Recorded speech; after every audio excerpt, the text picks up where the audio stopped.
जो हाल मोदी जी के सिस्टम ने, मोदी शाह के सिस्टम ने इस लीडर का कर दिया, ये जो युवा पीढ़ी का लीडर है, ये जो जेन जी का लीडर है, इसका जो हाल किया है,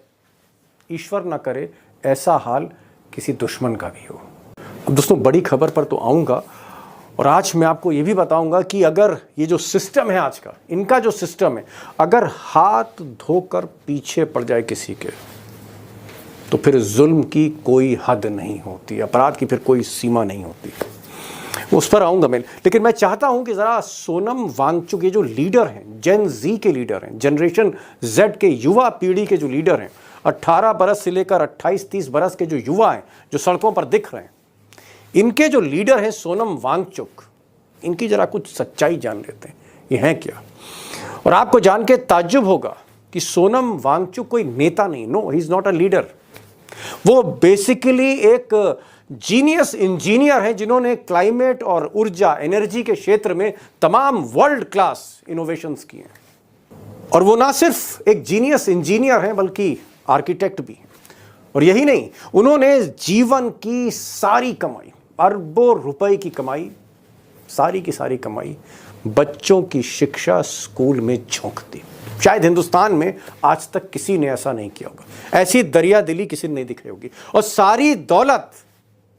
सब कुछ सौंपने के बाद आज इस शख्स के पास अपना खुद का मकान नहीं है। यही है सोनम वांगचुक, जिसके जीनियस माइंड से प्रेरणा पाकर आमिर खान ने बड़ी हिट फिल्म बनाई थी 3 इडियट्स, जिनको अमिताभ बच्चन ने अपने शो केबीसी में बुलाकर कहा था he is a genius, leader नहीं जीनियस है। लेकिन दोस्तों सोनम वांगचुक ने इमोशनली, भावना में बहकर कुछ गलतियां भी की। उनको लगा कि लद्दाख हो, कश्मीर हो, हिमाचल हो, उत्तराखंड हो, ये जो पहाड़ी इलाके के युवा हैं जिनको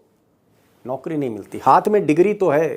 लेकिन दूसरे हाथ में नौकरी नहीं है, और इसलिए उनको जागरूक करने के लिए, उन बेरोजगारों को रोजगार के लिए वो भूख हड़ताल पर बैठ गए। वो लद्दाख को स्टेटहुड दिलाने के लिए भूख हड़ताल पर बैठ गए, और ऐसा बैठे कि पूरा का पूरा सूबा उनके पीछे खड़ा हो गया। और यही सबसे बड़ी गलती थी, जिसकी सजा उनको ये मिली मोदी के सिस्टम से, कि सोनम वांगचुक को रातों रात पाकिस्तान का एजेंट बना दिया गया। यानी जो शख्स चीन से भिड़ रहा हो कि हमारी जमीनें वापस दो, कारगिल के युद्ध में पीछे खड़ा हो सबके, सेना के, जिसके लिए मेजर जनरल बख्शी, जी हाँ जनरल बख्शी, जो मोदी और शाह के आदमी, उन्होंने भी कहा कि सोनम वांगचुक देशभक्त है। उस देशभक्त को 2 मिनट में पाकिस्तान का एजेंट बना दिया गया, पाकिस्तान का एजेंट बना दिया गया। और मैं चाहूंगा, मेरी बात नहीं, आप लद्दाख के जो डीजीपी हैं, पुलिस प्रमुख हैं, सिंह साहब, उनको सुनिए क्या कह रहे हैं। हमारे पास इनकी जो विजिट्स हैं, जैसे पाकिस्तान में डॉन की इवेंट इन्होंने वहां पे जाके किया, उसके बाद बांग्लादेश में, तो ये सारा एक बहुत बड़ा क्वेश्चन मार्क है इनके ऊपर। मेरी आज कुछ लोगों से बात हुई इसी को लेकर कि भाई ये पाकिस्तान एजेंट का मामला क्या है, तो मुझे बताया गया, कुछ मेहमान आएंगे भी शो में, आगे आप देखेंगे, उनका ये कहना था कि साहब जब तमाम तरह के अवार्ड्स मिलने लगे, जिस तरह के काम सोनम वांगचुक कर रहे थे, गांधीवादी इंजीनियर, इनोवेटिव, जीनियस, ये जिस तरह के काम कर रहा था सोसाइटी में, इनको मैगेसी अवार्ड मिला। दुनिया भर के अवार्ड्स जब मिल रहे थे, उस वक्त पाकिस्तान के अखबार, जैसे हमारे यहाँ टाइम्स ऑफ इंडिया, वैसे वहाँ द डॉन है, डॉन अखबार ने भी उन्हें एक फंक्शन में बुलाया, ये चले गए, तब संबंध ठीक थे। अब ये जो डॉन अखबार में फंक्शन में गए, तो पुलिस का कहना है, खुफिया एजेंसियों का कहना है कि साहब ये तो पाकिस्तानी एजेंट है। अब दोस्तों जो सोनम वांगचुक, चाहे वो कारगिल का युद्ध हो या जिस वक्त चीन ने हमारी ज़मीन पर कब्जा करने की कोशिश की हो, जो हिंदुस्तान का तिरंगा लेके आगे बढ़ रहा हो, वो आदमी, वो इंसान, वो जीनियस कैसे पाकिस्तान का एजेंट हो जाता है, ये तो मुझे लगता है जांच का विषय, जांच हो भी रही है। लेकिन सवाल इस बात का है कि जिसने अपनी सारी कमाई, जो उसने इनोवेशन से कमाई, सब का सब दान कर दिया, बच्चों को स्कूल में, कॉलेजेस में उनको पढ़ाया, वो कैसे पाकिस्तान का एजेंट हो सकता है? कैसे हो सकता है? जिसके पास खुद का अपना मकान नहीं, कैसे हो सकता है? ये तो मुझे लगता है जांच से ही पता लगेगा। लेकिन मैं इस विषय से हटकर कुछ सच्चाई आपके सामने रखना चाह रहा था, और मुझे ऐसा लगता है कि हकीकत ये है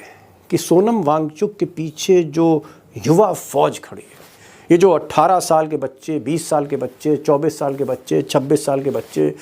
जो मैं कहता हूँ ना, डिग्री तो है एक हथेली पे, लेकिन दूसरी हथेली पे नौकरी नहीं है। ये जो बच्चे पीछे खड़े हो गए, जो इंस्पायर हो रहे हैं, चाहे वो लद्दाख हो या फिर वो कश्मीर हो या फिर वो देहरादून हो या वो दक्षिण में धारवाड़ हो, ये जो बच्चे कहीं ना कहीं रिएक्ट कर रहे हैं सोनम वांगचुक को लेकर,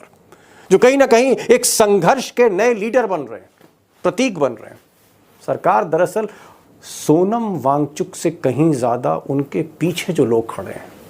जो भीड़ है युवाओं की, उससे परेशान है, उससे